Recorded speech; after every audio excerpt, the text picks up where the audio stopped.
बंधुगण समस्त को स्वागत आज वीडियो को। आज वीडियो निश्चित रूप से आपण मान गुरुत्वपूर्ण हम कारण यही वीडियो आज मुझे कहि आमर विभिन्न ग्रांट विषय तो विभिन्न ग्रांट नगे गोटे ग्रांट विषय स्पेशली आलोचना करवा किंतु चिठी है सब ग्रांट विषय। तो साधारणतः आज जो आम आरंभ करवा तार टॉपिक रही 2024-25 आसी कम्युनिटी मोबिलाइजेशन बा गोष्ठी संचालन अरे जो 1000 टंका आसी से ग्रांट को आम क्यों क्यों ग्राउंड रे खर्च करेंगे तमें चिठी अच्छी पूरा क्यों क्यों ग्राउंड रे खर्च करेंगे एवं यार प्रस्तावित कार्यावली कौन कौन एवं प्रस्तावित खर्च केते केते हेबो माने कौ कौ कार्य करा जीवो तादे केते केते टंका खर्च हेबो एवं यार भाउचर किपरि प्रस्तुत आपण माने करिवे। तो ये विषय सविशेष सूचना मुझे वीडियो रे प्रदान करी। तो वीडियो को स्टार्ट करने पूर्व कही रखुच्छी आपण मैंने जब प्रथम थर ये चैनल को विजिट करुँच चैनल को सब्सक्राइब करना निश्चित रूप से सब्सक्राइब करूँ हाँ साथ बेल आइकन को दबाई दिंतु जहाँफल ये चैनल द्वारा प्रस्तुत प्रत्येक वीडियो नोटिफिकेशन आप पाखे आगे पहुँची पार। तो शिक्षक शिक्षयित्री बंधुगण ये वीडियो निश्चित रूप से आपण चिठी संख्या देख पारे 110 तारीख 13/1/2025 चिठी है समस्त जिलार समस्त सरकारी प्राथमिक उच्च प्राथमिक माध्यमिक उच्च माध्यमिक विद्यालय प्रधान शिक्षक अध्यक्ष बंधु मान पाखक विषय हूँ शिक्षा वर्ष 2024-25 विद्यालय प्राप्त विभिन्न अनुदान व्यय संबंधी सविशेष सूचना प्रदान संपर्क में कौन व्यय होती ना नूतन वर्षर शुभेच्छा चलित शिक्षा वर्ष 2024-25 आपण विद्यालय निमंते जगाई दि जाइथिबा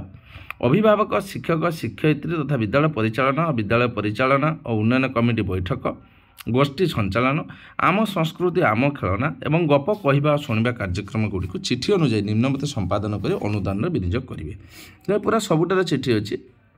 आम गोटे गोटे वीडियो करवा कारण वीडियो जब मुझे सबुटार करी बहुत लंबा वीडियो हो तो आज जो टॉपिक रही गोष्ठी संचालन उपर टॉपिक रही चलते आम गोष्ठी संचालन पाखक जावा। यहीटा देखो ये हूँ गोष्ठी संचालन। गोष्ठी संचालन जदि आप देखिए प्रति सरकारी विद्यालय गोष्ठी संचालन इंग्लीशटा हूँ कम्युनिटी मोबिलाइजेशन एवं ये राज्य प्रकल्प निर्देशक असेफांक पत्र संख्या रही 6853 तारीख रही 25/7/2024 अनुसार मोट 1000 टंका लेखाएं अनुदान राशि निर्धारित कराई एवं निम्न प्रस्तावित कार्यावली अनुसार यह अनुदान राशि विनियोग करने को अनुरोध करागला। तो आपने किपरि करेंगे साधारणतः दुईट प्रस्ताव उपर कम्युनिटी मोबिलाइजेशन को आप ग्रांट को यूज करें। गोटे है नाम लेखा और छात्र छात्री प्रवेश उत्सव एवं आउ गोटे है शिक्षक शिक्षयित्री नाम और फोटोग्राफ संबलित फलक बा फ्लैक्स प्रस्तुति। आपण मैंने प्रथम काम देखु प्रस्तावित खर्च जे आमर जो 2024 एप्रिल मास 24 मसीहा एप्रिल मसरे पिलामानकर नाम लेखा है छात्र छात्री प्रवेश उत्सव है से बाबद आप 500 टंका खर्च करेंगे जेका 2 एप्रिल 2024 नूतन शिक्षा वर्ष आरंभ में प्रस्तावित कार्यावली लक्ष्य करूँ विद्यालय नाम लेखा अभिभावक मान समाप्ति सूचक आकलन 2 उपलब्धि जन बाबद खर्च कर पॉइंटारे 500 टंका खर्च कर मैंने किए कौन कौन से अणापर ना आप आनीपर बेलून आनीपर जदि समाप्ति सूचक आकलन 2 परीक्षा कले तेज जदि अल्प गार्डियन थे आप चाह टिके बा जलखिया टिके दे पारती जदि अल्प गार्डियन थे ना 500 टंका किसी भी नुहे एवं पिला विभिन्न डेकोरेशन करेंगे जदि सेटा न कर पिला जो प्रवेश उत्सव विभिन्न डेकोरेशन करें तो नाम लेखा छात्र प्रवेश उत्सव से रही 500 टंका हम से अनुजाई आप यार भाउचर प्रस्तुत करेंगे जदि बेलून आने बेलून भाउचर डेकोरेशन भाउचर जदि किसी टिफिन देले टिफिन भाउचर बिस्कुट देले बिस्कुट भाउचर से अनुजाई आप भाउचर करेंगे 500 टंका कारण यहाँ हूँ गोष्ठी संचालन कम्युनिटी मोबिलाइजेशन। द्वितीय हूँ शिक्षक शिक्षयित्री नाम फोटोग्राफ सम्बलित फलक व फ्लैक्स प्रस्तुत करेंगे ये 500 टंका। यहाँ कौन हम प्रति विद्यालय में तल फर्माट आधार में एक शिक्षक शिक्षयित्री नाम फलक प्रस्तुत करेंगे। आपण मैंने देखिए अनेक विद्यालय नाम फलक अच्छी बर्तमान मुझे नाम फलकटा को आपको देखुची किपर आप विद्यालय नाम फलकटे प्रस्तुत करेंगे। देखो आम विद्यालय शिक्षक शिक्षयित्री मानकर नाम फलक किपरि आप नाम फलक करेंगे ना विद्यालय ना आगे प्रथम कथा विद्यालय ना रही आपण मैंने लक्ष्य करूँ विद्यालय ना रोचे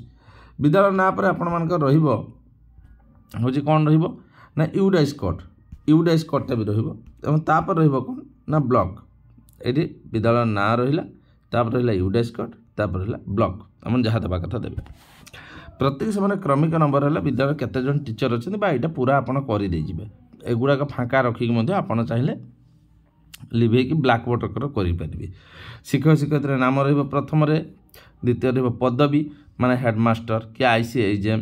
कि असिस्टेंट टीचर कि जूनियर टीचर स्कीमेटिक कि जूनियर टीचर ये सब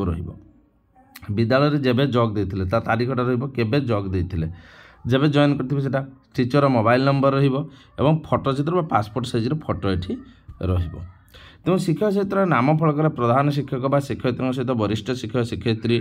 सहायक शिक्षक शिक्षयित्री शिक्षक शिक्षयित्री शारीरिक शिक्षापी कनिष्ठ शिक्षक धंदामूलक प्रशिक्षक प्रशिक्षिका सामयिक शिक्षक कला बा शारीरिक शिक्षा आदि को स्थानित कर आवश्यक स्थल शिक्षक शिक्षयित्री स्तर सह विषय नाम यथा विज्ञान कला हिंदी संस्कृति को स्थानित करदी माने क्वालिफिकेशन जदि एठी कहीं कर कारण आपण मैंने जानते आमर जो जिनसा हूँ मासली हुए मासली माने मोर कहवा कथा जे आपण मैंने जानते जे प्राथमिक विद्यालय सबू सब्जेक्ट ऑल सब्जेक्ट पढ़ाई कहुए से किसी न थाए तथापि जो टीचर जोटा पढ़ाऊे सी से अनुजाई स्थानित कर आउ थे मुझे पढ़ी दूसरी आपने देखूँ सी कहला शिक्षक शिक्षक नाम फलकर प्रधान शिक्षक शिक्षयित्री सहित वरिष्ठ शिक्षक शिक्षयित्री प्रथम सहायक शिक्षक शिक्षयित्री शिक्षक शिक्षयित्री शारीरिक शिक्षा रे कनिष्ठ शिक्षक रे धंदामूलक प्रशिक्षक प्रशिक्षा समय सामयिक शिक्षक कला और शारीरिक शिक्षा आदि स्थानित कर आवश्यक शिक्षक शिक्षयित्री स्तर सह विषय में लिखा जे विज्ञान कला ये सैट आप लिखिपारे ये विज्ञान ये कला ये संस्कृति को स्थानित करेंगे जदि से सही जेरक बर्तमान पलि आसुनी कि उच्च प्राथमिक आपण मैंने किपर भाव में कहूँ ना देखिए प्रत्येक प्राथमिक पलि आसुनी कि गोटे साइंस थी +2 साइंस जड़े पोस्टिंग है आ +2 आर्ट्स मध्य गोटे दिगला तो यही जिनटा आपने स्थानित करदे +2 साइंस जेरक उच्च प्राथमिक आस जाऊँ +2 साइंस +2 आर्ट्स कैटेगरी 1 कैटेगरी 2 उच्च प्राथमिक आस जाऊँ कैटेगरी 1 रे 2 जन कैटेगरी 2 रे जेरक प्रथम रु अष्टम पर्यंत अच्छी तो यही भाव में आप करें तो यही आपण मानकर मुख्य जिनस जे किपरि हूँ फलक प्रस्तुत करेंगे आपण मैंने किपरि ताको कार्यकारी करेंगे प्रति सरकारी विद्यालय ये चिठी हो गला तो आपण निश्चित रूप से यही भाव में कार्य करूँ आपको एटा साधारणतः हूँ सबू जिला नुहे एटा गोटे जिलार चिठी आपड़ चाहिए अन्य निज जिले में करेंगे निज जिला रेफरेन्स रूप में व्यवहार करेंगे आप हायर अथॉरिटी को पचारि कम करेंगे किंतु 2024-25 सेक्शन यहाँ हूँ आपण मानकर कम्युनिटी मोबिलाइजेशन खर्च करें चिठी और यहाँ हूँ मयूरभंज जिलार चिठी और यहाँ आपण मैंने जानवे साधारणतः मयूरभंज जिलार चिठी यहाँ तेणु आप से अनुजाई आप जिले में कौन हो से अनुजाई आप देखिकी कार्य करेंगे तो आशा कर निश्चित रूप से भिडियो भल लगी आज आगुआ भिडियो नहीं से पर्यटन मत दिंतु विदाय।